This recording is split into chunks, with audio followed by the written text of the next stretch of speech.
Welcome to Transforming the Trades, the podcast where we empower you to take charge and innovate your business. Whether you're a plumber, electrician, or any other trade professional, this show is designed to give you the tools and strategies you need to succeed. Sit back, grab a cup of coffee, and get ready to take your business to the next level with Transforming the Trades. Hey, Christian, thanks for joining Transforming the Trades today. Absolutely. Thank you so much for having me, Lynn. We appreciate you joining us to talk about the transformation of what we see or what we're experiencing and think about for our community, that being the trades, the service trades. And I know from my years in the industry that Scorpion has played a big role with a lot of our customers to take them to the next level through their marketing efforts. I've been at conferences at Pantheon and Service Nation where you've given away great big trucks. So I know companies are doing really well and you're giving away a lot of trucks, but we want to talk about what Scorpion's thinking about doing or what they're looking at in their strategy in their future that is also going to be important for our industry to be aware of as operators and as an industry. So I'm going to go ahead and kick this off. I want you to introduce yourself, tell me your role, tell me where you're from, and then I want you to give us a journey, if you will, on where Scorpion's at, what things you're seeing that are taking place, whether it's in the industry or the economy, in marketing changes that are going to be pivot points for our customers, our clients that you and I serve. So go ahead, kick it off, and let's start that conversation. Absolutely. Thank you so much, Lynn, again, for having me. I am blessed and Scorpion is honored to be part of your podcast today. So thank you for inviting us. You know, just to give you a little bit of background on me personally, my background prior to getting into Scorpion and getting into digital marketing for home services was actually in recruiting for plumbing, HVAC, and electric. So my job was to find, source, and place HVAC technicians, plumbers, electricians across the country. And so I always make the joke that there's a special place in heaven for me and anybody else in that line of work, because recruiting is by far one of the top 3 biggest challenges that we run into today. And I've gotten to see how the market and how the industry has shifted within recruiting and digital marketing over the last 10 years. I've been at Scorpion for 7 years now. I help run the sales team. And like you mentioned, Scorpion's been serving home services contractors for a long time now. We've been a part of a lot of the industry events, and I've been fortunate enough to be part of and present for many of those, like the Service Nation Alliance event a few years back. We were fortunate enough to give away a truck. Great show. And we've made a splash for sure in the industry. And now we're looking at, okay, once you're present in the industry, what does the industry need? And how do we scale things in the future? And what does growth really look like? And we've come to find that there is no linear answer for that. Every business is in a different situation where they've got a different set of problems and challenges that they're encountering. But there's commonalities between all of them, right? Everybody's got some sort of a issue, whether it be with recruiting, whether it be with finding new customers, because the markets have gotten uber competitive, right? Anybody that's a brand new business in a major market like Dallas or Houston always finds themselves a little afraid of how do I combat a market like this where we've got people spending, you know, tens of thousands, hundreds of thousands, sometimes of dollars every month. And what does that look like? So as I come into the picture, as we come into the conversation, a big focus for Scorpion is that contractor. We know already that there are big 800-pound gorillas in every backyard. With private equity coming into play, there's tons and tons and tons of money that are going into home services, which is great because the industry's really needed an influx of money, have needed an influx of a new way of thinking. I think that you can relate to this. We've kind of operated the same way for a really long time as an industry. From the recruiting standpoint, we saw this. I saw this early on because people were, you know, some of the most common feedback that I got was, hey, my guys are leaving me for the guy down the street that's paying $2 more or $3 more an hour. I can't get people that want to stick around. And now the conversation has shifted from people are actually willing to take less money if they're working for a company that has a great culture. Now, obviously, paying competitively is still a huge factor, but whenever we look at moving into the future with the home services side, there's the recruiting piece, which is, you know, how has that shifted over the years? Obviously, the way that technicians and people prioritize where they want to call home for their work is it looks different than a way that it used to. And then when you look at it from a marketing standpoint, it obviously looks different too, because the competition is just so much greater. The market has shifted. And so that's where I come into play. That's the conversation that I'm excited to carry out with you this morning. And that's kind of a little overarch of Christian and Scorpion. Well, Christian, it's funny. And where this ties in, and this actually came up recently when I was actually interviewing a potential new client, and they didn't have a website, but they were trying to recruit to have people to come and work for the company. Recruiting is one of the key cornerstones, I believe, for that whole branding and marketing piece of your business. And sometimes we forget that you've got to have a presence and you've got to have a representation of what your brand is to recruit who you want to work in your company. Who's your target avatar for an employee? So in our business, we are also very focused on recruiting. So we see recruiting as being a marketing strategy in its own right. It's its own campaign. Interesting. So tell me, it's 2023. You know where we've been, you think you know where we're going, just like myself. We've got lots of changes happening. We've got PEs in the marketplace. We've got aggregators. We do have the big gorillas in the room. We've got Google, who's the biggest gorilla in the room. And we also have technology that's coming into our play. We now have data that we've accumulated over the last 8 to 10 years. So talk to me and the audience about what's Scorpion's strategy and approach to help us navigate these pivot points in our industry. So share with us some of the things that you'd like for the community to know about.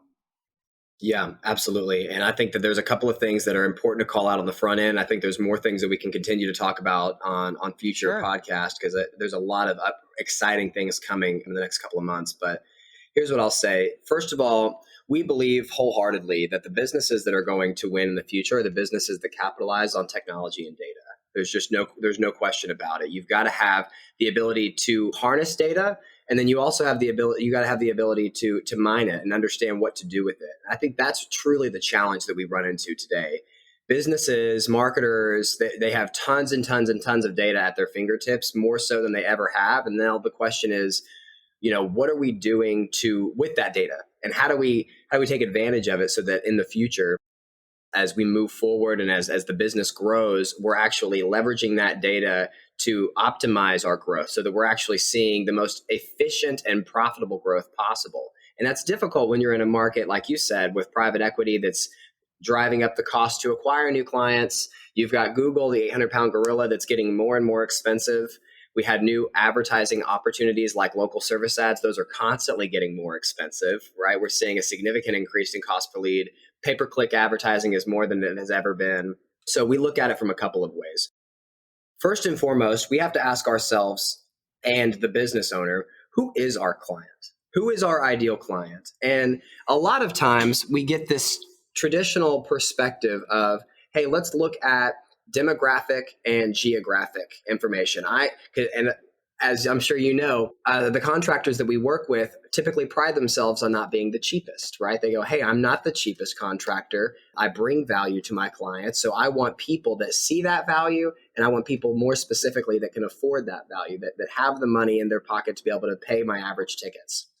The challenge with that is that even in the most profitable neighborhoods in your area, you've still got two different types of people, right? You've got people that are willing and happy to invest in the pain that they're experiencing. They don't know how to solve their pain, but they've got children in the house or whatever it may be, and they know that they want it done the right way, and so they're willing to pay for that. And if that particular customer just so happens to come from a neighborhood that is higher end, then that is, from a marketing standpoint, ideal. But the challenge is that it's not easy enough to just solely and exclusively target that area, because then you've got the other type of person, that person's neighbor, that's going to call and say, hey, Lynn, I've been looking at DIY videos for the past 3 hours. It should be an easy job, or I can do half of it. Can you come do the other half? Whatever. And it's a completely different mentality. So the challenge now becomes, what are we doing as a marketing company to take the data from the marketing side, as well as what happens outside of the marketing. What happens once that job comes in, once the CSR talks to them and they book the call, they're dispatched, and that person actually closes. What happens on that side, and how does that relate to what we're seeing on the marketing? And this is where we're truly seeing the gap in the industry, is that there has not been a system up until soon to be announced that kind of ties the loop all the way together. Truly the first impression all the way to Is that the called actual customer purchase. experience? That's exactly right. It's amazing. Right. Oh, wow. That's exactly correct. It's not about me. It's about the customer. Oh, that's kind of Amen. a novel idea, Christian. Isn't it crazy to think about? It is. It is. I mean, we're all about what we want, and we tend to sometimes not recognize what really is the driver, right? And the driver at the end of the day is the customer.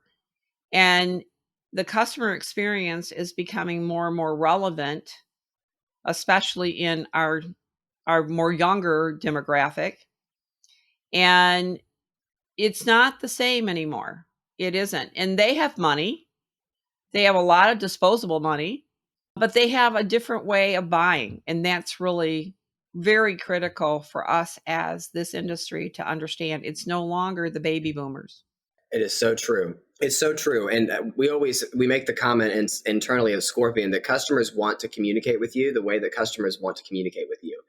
Everybody's got a different vision because they've got options now, much more options than they've ever had in the past. So creating a customer experience and making yourself available to capture that everywhere, and then having all of the systems in play to know exactly what was the driver for that customer and what was it that I did to deliver, and how can we replicate that so that moving forward, we're spending our money more efficiently so that we're providing ourselves a better user experience for our client. And that's what gives all of the amazing, marketing KPIs we want to see, conversion rate increases and stuff like that, so that ultimately our bottom line is impacted. So that's what we look at when we're talking to the newer businesses or the second, third generation businesses that are taking over, going, okay, how do I revamp and take advantage of all of this data that we've got? That's the first step. It's something that, and I've been in this industry for a long time. So I always say, I was gone for 25 years. And I always say the best thing about it is when I came back, nothing changed. The worst thing that came when I came back, nothing changed. But I don't believe that's no longer the truth. I believe that we are on a path to change. And what has accelerated that change is the fact that we do have data. The thing that is becoming more and more evident is that we need to know how to leverage the data. However, and I think you hit on that, is that the data now needs to be refined and it needs to be more efficient.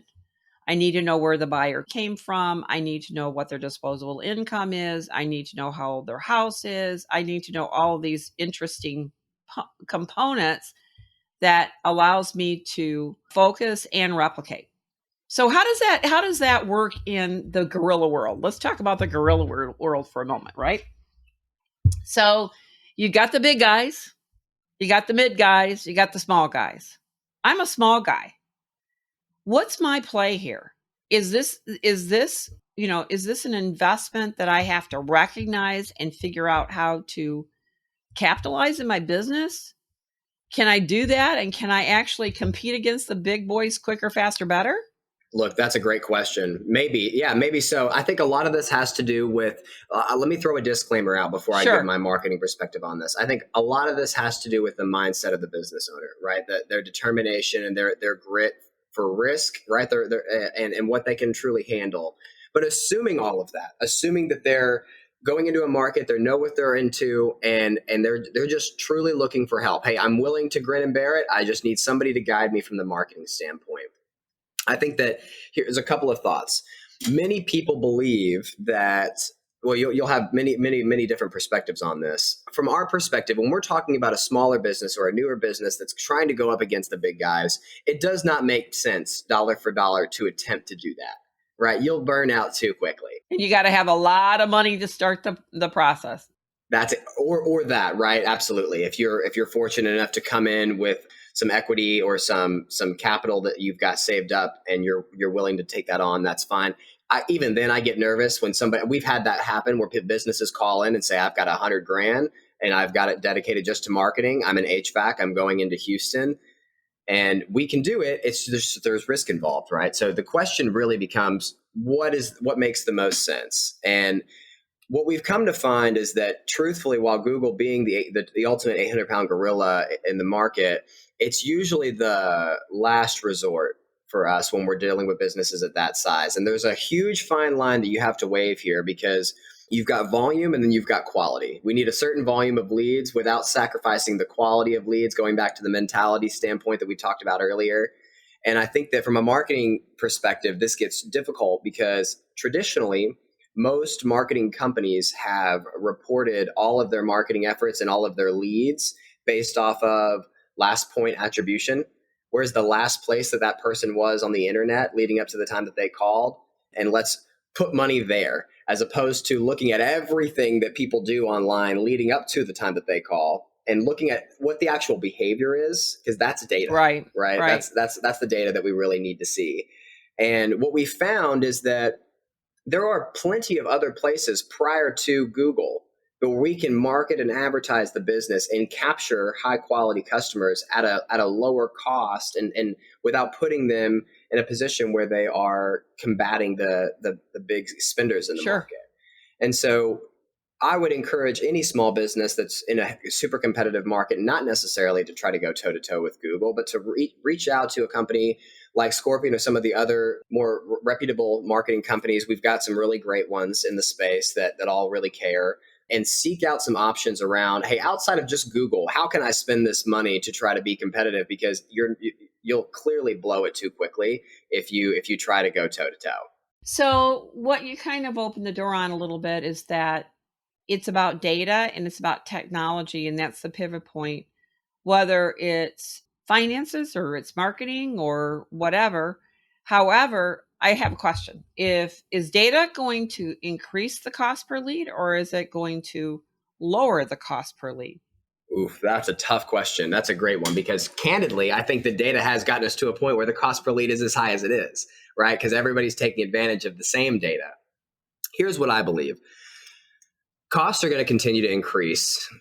And I don't think that there's anything that we can do about that. I think that the power of data is actually what I alluded to earlier, which is how can we open up other avenues? How can we open up other doors and maybe, I say this with a little bit of risk attached to it, but try to take some market share away from Google and try to absorb business from some of the other areas of the internet that ultimately fall under the Google network, but aren't coming from the search engine specifically.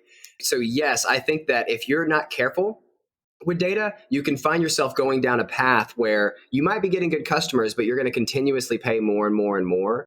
However, if you're using data effectively, we open up other avenues, then there's absolutely, you can find yourself in a position where your cost goes down. And I'll also say this, one of the big buzzwords that's going around right now is AI and artificial intelligence. How are businesses using artificial intelligence to capitalize on data? And when we look at this, we also look at this within the world of SEO. Now, SEO, there's a lot of back and forth on whether or not SEO is dead. We could not believe that that's further from the truth. We truly believe that SEO is still alive and well, and it takes data to understand what Google's really looking for. And AI is another huge factor that Scorpion's looking at when it comes to lowering your overall cost to acquire new customers. Everybody's being defeated by the major 800-pound gorillas that have always ranked well, and then directory listings. But what we've come to find is that if we can use AI and data to shift the market a little bit, we can throw those results off and start to increase the average ranking that we're seeing for our clients. And now the conversation's open much more dramatically. It's funny. I was at IBM for 11 years, and as you can imagine, the mainframe was always dead. It never died. It's still there. And I look at SEO as being a mainframe, right?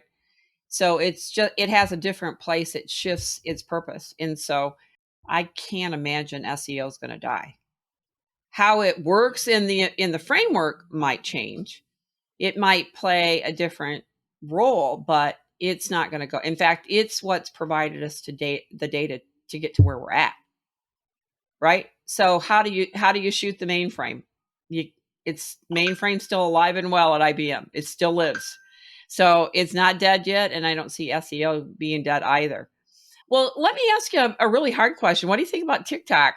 Hey, that's a great one. That's a great question. We're seeing tons and tons of evolution with TikTok. TikTok is taking, and when we talk about younger generations and that from a client standpoint, we've got younger and younger people that are buying homes that are in a position financially to be able to afford your services. Candidly, I think it's a huge opportunity. There are some other businesses, and I'll mention Victor Rancourt just because he talks about it so frequently. It's been a huge opportunity for him where there are not a ton of businesses in his area that are capitalizing on TikTok. And he's done so amazing at capitalizing new customers from it. So I think it's something that needs to be taken more seriously from a marketing perspective, because it's going to be one of those things where if you overlook that opportunity now, you're going to look back and go, why didn't I just take the time to make... Why didn't I do that? By the way, same thought with my own business. I've thought about it. Why aren't we leveraging TikTok? Other than you have all the publicity around it, right? And it takes work, right? One of the things that, I don't mean to make it sound like Victor doesn't put a lot of work. He's got guys, video guys, editing guys. There's a ton of work. I don't want to suggest like, oh, TikTok is just another Facebook. The amount of time and effort that it takes to do video the right way and to make it look attractive, to make it compelling, is certainly not easy. Maybe that's worth talking to a marketer about. But I do think that it's a huge opportunity that should be capitalized on in the future from contractors. And the younger guys that are looking for low hanging fruit opportunity, that's a really awesome one, because it's super inexpensive to advertise on TikTok too. Just videos in general is a super low. Yeah. So it kind of sounds like to me that there's some future things happening. What do you want to leave us with? How do we want to leave this podcast today? It sounds like you need to come back and revisit with us. So. Yeah, we've got some exciting things to announce here in the very near future. And here's what I'll say, and I'll sort of leave it knowing that this is the challenge in the market. Nobody has been able to come up with a system that truly tracks everything from A to Z when it comes to the customer experience and the customer buying journey. Where does the first impression start, leading to the first click, leading to the actual call that then goes into the CSR, booking, dispatching, and then closing, and everything in between. And we've got some really exciting things that are coming here in the near future. We believe that attaching AI to that data and knowing at scale what your ideal customer's mindset is and how they behave online is everything when it comes to not only acquiring the types of customers that you want, but being able to do so at a lower cost so that your profit margins are attacked from more than one angle. We believe that that's what's going to be the future for home services from a marketing perspective. Awesome. So how does the community learn more? How do they reach out to Scorpion? Is there any particular contact that they should reach out to? Yeah, absolutely. They're more than welcome to reach out to me. Go to the website. My name is Christian Dunwoody. I'll put some contact information for you to post. Feel free to reach out to me for questions. I think that there's always a fear whenever you reach out to a marketing company that you're going to get tons of contracts thrown at you. Use Scorpion as a resource, use Scorpion as a friend, ask questions. And then there's going to be a good amount of PR stuff coming about this announcement here in the near future. I'll make sure to keep you in the loop on that, Lynn, so we could talk about it together. Yeah. Keep us posted. We want to know. Yeah, absolutely. I think 2024 is going to be a great year. Look, the last 3 years have been very trying for home services in a lot of ways, but 2024, I feel like we've gone through a lot of the growing pains and we're going to be ready to explode, and it's going to be a great year. Christian, thank you for your time today. We look forward to hearing about 2024, and you're invited back. Let's make that announcement right here. I'll do it every day. Okay. Thank you so much, Lynn. Thank you for having me, and it's such a blessing.